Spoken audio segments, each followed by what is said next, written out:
Hey, Colabcoaching yet again to share some wise words of wisdom for the week. Week number 3 of the stress series. Week number 3 of the stress series. So excited to get into this week because we're going a little bit deeper and we're talking about things that are a little more personal. So without any further ado, the question / topic I have for you this week is, how do you deal with stress? How do you deal with stress? First week we talked about what stress was. Second week we talked about if stress was good and bad. This week we're going to talk about you and how you deal with stress. Stress is something that is always going to be a part of you because of the fact that we live a life where things happen to us that we cannot control. But the important thing about it is that how do you react to it? When it comes to stress, we have to realize the simple fact that we have to accept that it will always have a face. It will always be something that always has some type of strong will. It will always be something that be represented maybe by a person or a thing or a situation or a position that you're in. Stress comes in many forms, but we have to figure out exactly the best way possible to deal with stress. Now, what I'm saying as far as dealing, I don't mean exactly just, I'm just gonna live with this stress or I'm just letting this stress be attached to me. No. What I'm saying is that it's okay to deal with something, but the most important thing is to overcome it. When you are dealing with something, you should be able to have a mindset of, okay, I know that this is present and is in my face, but what's gonna happen when I get beyond that? To think beyond that, to live beyond that, to focus more on the fact that yes, we have to provide solutions for the stress, but we can't let this stress last for too long, because of the fact that if we start to let stress last in our lives, we tend to give a room to stress in our lives. We tend to let stress linger a little bit too long.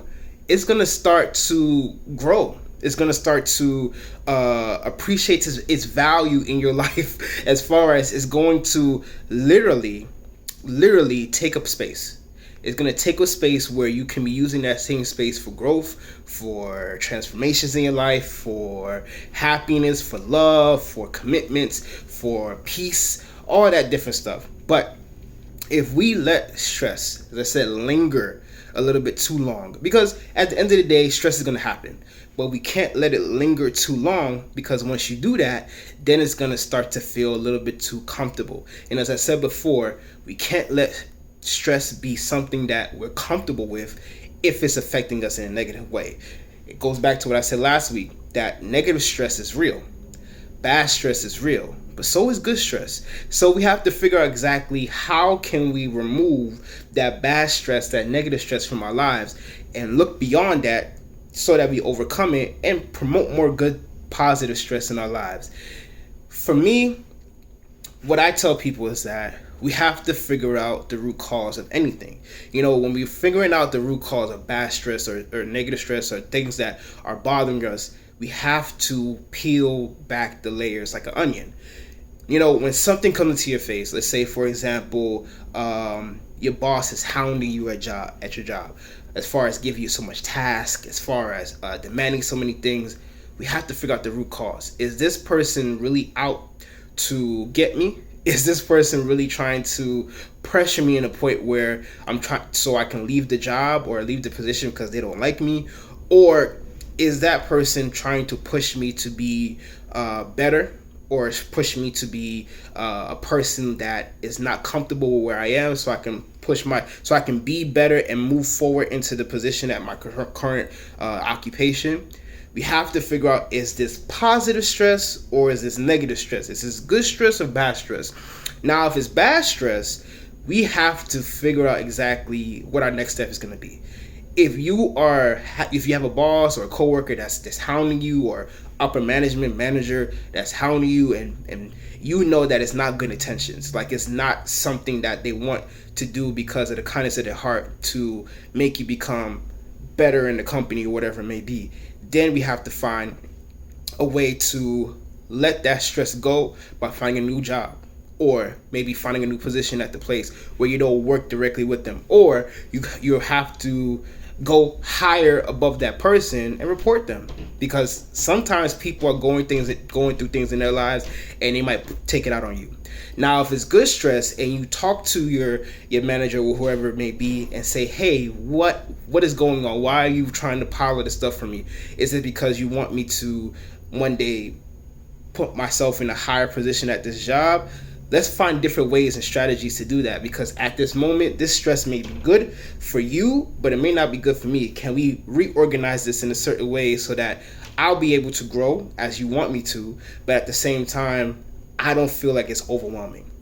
All of these things are great, and the center and the root of all of this is communication. I think the biggest thing about this is that we have to talk about how we're feeling, and we have to talk about exactly if this stress is hurting us in a negative way, or is this stress, making you open your eyes to certain things.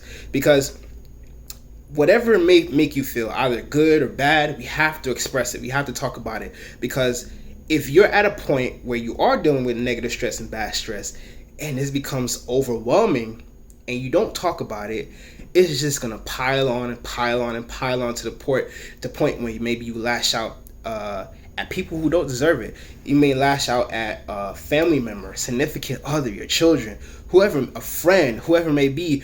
Or it might come out in random occurrences, such as maybe in a conversation with someone that has nothing to do with the situation at all. We don't want to be those people in this world, because I know, and I'm pretty sure you know that there are people like that you have experience with. So, or you've been through those situations. So we have to take the time and figure out, as I said, peel back those layers and find the root cause of that stress, and make sure we separate the two. The positive stress, the positive things that are helping us grow, such as working out, that's positive stress, or the negative stress where someone is piling on too much work on you and it's making you feel overwhelmed. That's negative stress, because you feel like it's not really helping you. We have to separate the two. So when you're thinking about how to deal with the stress in your life, take it from me. Best way I figure it out, I treat stress as a puzzle. Because it is something where you have to figure out the source of it all. We have to figure out, is this positive or is this negative? Is this helping me or is it hurting me? Because I would hate for you to go through life and go through situations where you are thinking that stress is something you have to live with, but you really don't. Now, when I overcome and when I deal with stress and try to overcome it, I have to remember that the simple fact that, is this something that I am going to grow from? Is this something that's going to overcome? Am I going to overcome this? Or is this something that's going to hurt me? Because for me, if I think that something is going to hurt me, I'm going to shut down. That's what a lot of people do. We're going to shut down because if it's trying to hurt us, it's going to shut down. And the problem with that is that we let the stress be attached to us because we shut down. We don't talk about it. We don't address it. We don't deal with it. But if you think that, okay, before this gets too far, before the stress comes full force, before the stress takes over and consumes my life, figuring out if it's positive or negative, it's going to help me either remove myself from that stress or that stressful situation, stressful person, or allow that stress to be embraced so it can make me a better person. Simple as that. So you're looking at me and maybe you're dealing with stress and you're having a hard time dealing with it. You're having a hard time figuring out if it's good stress or bad stress. Go ahead and go on my website, yourcolabcoach.com. Fill out that relationship checklist. Sign up for that free 15-minute coaching session. You will not be disappointed because you get to talk about whatever you want to talk about. Free as in free. In the meantime, share this with anyone that's struggling to deal with stress in their lives and they need help. Follow me on Facebook, Colab Coaching, Instagram, Colab Coaching. All my videos are on YouTube, Colab Coaching. You will not be disappointed because the video next week is going to be amazing. Thank you so much, and share. Have a wonderful day. Thank you for watching.